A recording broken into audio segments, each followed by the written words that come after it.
ഇന്റർവ്യൂകളിൽ ഇപ്പോൾ വരുന്ന ഈ ക്ലാരിറ്റി ലൈഫ് ലെസൺസ് ഒക്കെ പറയുന്ന അജു വർഗീസ് അതെങ്ങനെ പ്രയോജനപ്പെട്ടു? പണ്ടും ഇങ്ങനെ തന്നെയാണ്. അപ്പോൾ ആസിഫ് അലിയുടെ കരിയർ സൈൻ വേവ് പോലെയാണെന്നൊക്കെ പറയാം. അത് എവിടെ നിന്ന് കിട്ടുന്നു അതൊക്കെ? ഞാൻ എഞ്ചിനീയറാണ്, സൈൻ വേവ് അറിയാം. എനിക്കറിയാമല്ലോ, സയൻസ് സ്റ്റുഡൻ്റ് അല്ലേ. എനിക്ക് പക്ഷേ തോക്കുന്നത് ഭയങ്കര ഇഷ്ടമാണ്.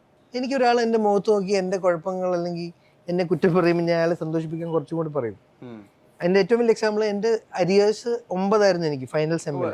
ഞാൻ 15 20 പറയും. അപ്പോൾ അയാളുടെ ഒരു സന്തോഷം എനിക്കൊരു സന്തോഷമാണ്. നമ്മുടെ തോൽവിയിൽ ഒരാൾ ചിരിക്കുന്നത് എനിക്ക് ഭയങ്കര സന്തോഷമാണ്. അത് ഭയങ്കര സ്ട്രേഞ്ച്, ഐ നോ ദാറ്റ്. സാധാരണ എല്ലാവരും വിഷമിക്കാറേ ഉള്ളൂ.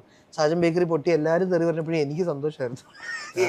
പൊതുവിൽ ഈ നടന്മാർ വളരെ ആത്മരതിയുള്ള ഭയങ്കര നാർസിസിസ്റ്റ് ആയിട്ടുള്ള ആളുകൾ, not in the wrong sense, അങ്ങനത്തെ ആളുകളാണെന്നുള്ള ഒരു ധാരണ.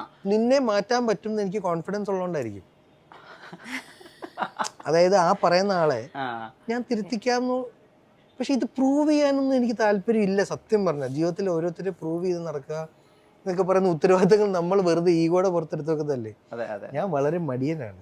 എനിക്ക് അങ്ങനെ കുഴപ്പമില്ല, നീ എന്ത് വിചാരിച്ചാലും നീ എന്ത് പറയും. പക്ഷെ 150 രൂപ മുടക്കുന്ന പ്രേക്ഷകനോട് എനിക്ക് ഉത്തരവാദിത്തമുണ്ട്. അവിടെയാണ് ഞാൻ വിചാരിച്ച ഇത്രയും വർഷം അവർ നമ്മളെ സഹിച്ചില്ലേ, നമ്മളുടെ ഇപ്പം നമ്മൾ ഇനിയും എഫക്റ്റീവായിട്ട് കുറച്ച് ശ്രമകരമായി പണിയെടുക്കണം എൻ്റെ ജോലിയിൽ.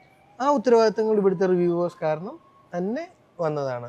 അത് ഞാൻ അങ്ങനെ തന്നെ അവർക്ക് അതിനുള്ള ക്രെഡിറ്റും കൊടുക്കും. കാര്യം ശ്രദ്ധ കൂടുതൽ. പക്ഷെ ബാക്കി കാര്യങ്ങളിലൊന്നും എൻ്റെ വിഷയമല്ല.